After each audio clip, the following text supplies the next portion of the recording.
आसिर, बेटा तुम ठीक तो हो ना? यार ठीक हूँ बिल्कुल। मैं अल्लाह का शुक्र है, बस गोली छू के गुजरी थी, ज्यादा कुछ हुआ नहीं है।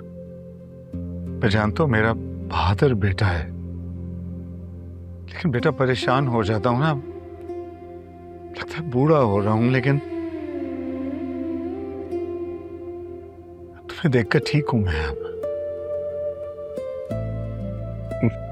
परेशान ना हो आप, मैं थोड़ी देर आराम कर लूँ, फिर साथ ही चलते हैं। हाँ ठीक, बल्कि घर चल के ना हिबा से खूब खिदमत कराना, और अभी तो तुम्हारे हाथ की मजे मजे की डिशेस भी तो खानी है। सही।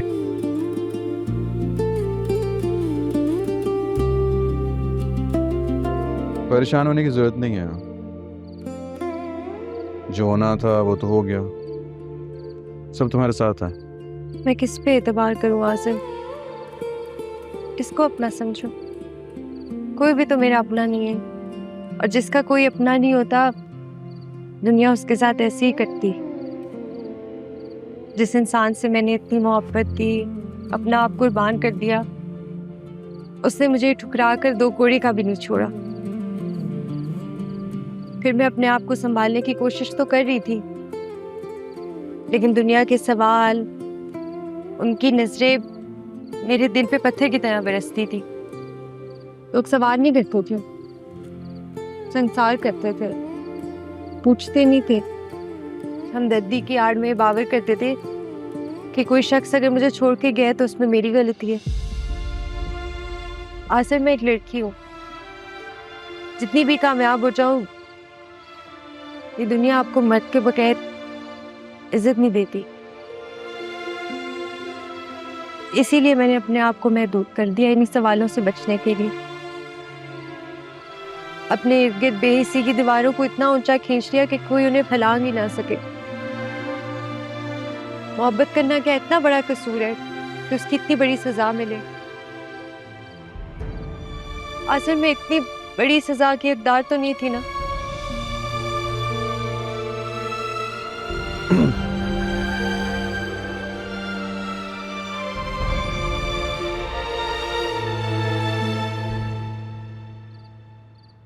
हिबा, कसूर तुम्हारा नहीं है, कसूर उन लोगों का है जिन्होंने तुम पे एतबार नहीं किया।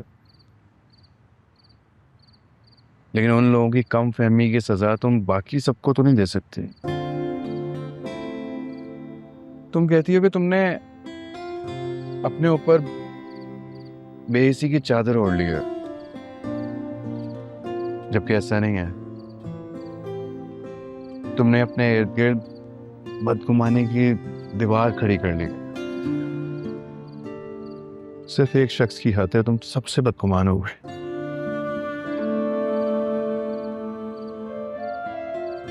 और तुम्हारे बाबा, उन्होंने तो कभी तुम्हें बोझ समझा ही नहीं।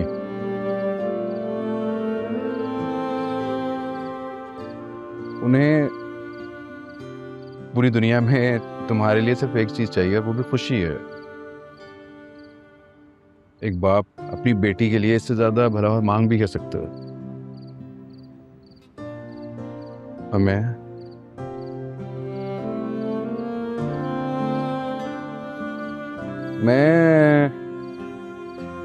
मैं अपनी मोहब्बत की मिसाल भला क्या दूं तुम्हें? बस ऐसा समझ लो कि जिंदगी के तारीख तरीन लम्हों में भी तुम्हारी मोहब्बत की रोशनी से रास्ते तलाश किए मैंने।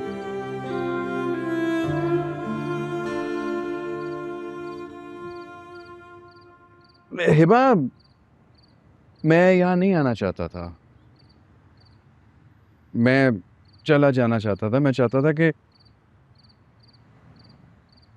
कोई ऐसा बंदा ना मुझे देखे जो मेरे माजी को जानता हो। मैं किसी ऐसे बंदे से ताल्लुक रखना ही नहीं चाहता था जो थोड़ा बहुत भी मेरे माजी के बारे में जानता हो। लेकिन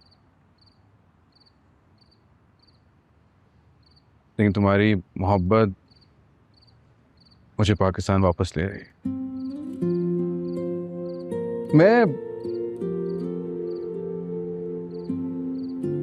मैं जानता था कि तुम कभी भी मेरी नहीं हो सकती,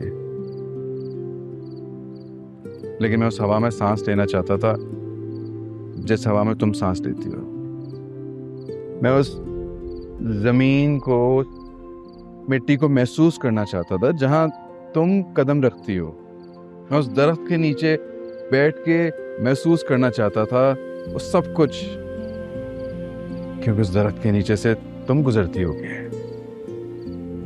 मैंने तुमसे सिर्फ मोहब्बत नहीं की, मैंने तुमसे इश्क किया।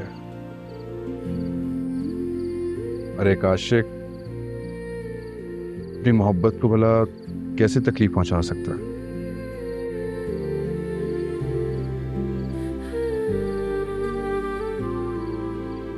अंकल ने जब शादी का कहा तो मुझसे इनकार ही नहीं हुआ उस टाइम पे। मुझे समझ ही नहीं आई कि मैं क्या बोलूं उनको।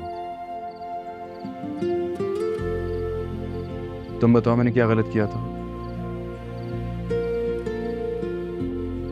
नमन,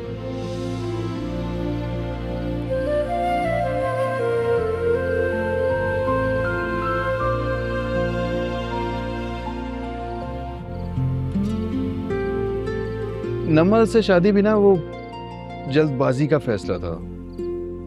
मैं चाहता था कि मैं तुमसे निकलूं, तुम्हारी मोहब्बत से निकलूं, लेकिन सच पूछो तो नमल से जो मेरा रिश्ता जुड़ा, मैंने पूरे खलूस के साथ चाहा कि वो चले, लेकिन नमल को मुझसे सिर्फ उससे पैसे चाहिए थे। दौलत और शोहरत की वजह से मेरे साथ थी। किस्मत को शायद ये मंजूर था, इसी वजह से हम दोनों साथ हैं, क्योंकि तुम्हें मोहब्बत में वफा नहीं मिली और मुझे अंधे भरोसे के बाद धोखा।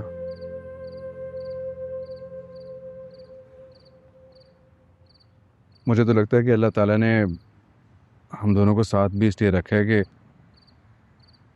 अगर हम दोनों में से कोई एक गिरने लगे तो दूसरा उसको संभाल ले। हसन, मुझे कभी छोड़ के तो नहीं जाओगे ना?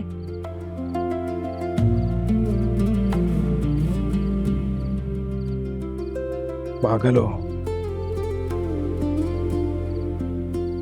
कोई इंसान अपनी जिंदगी को छोड़ के जा सकता है भला? मैं तुमसे वादा करता हूं कि तुम्हारी आंखों में आंसू कभी भी नहीं आएंगे।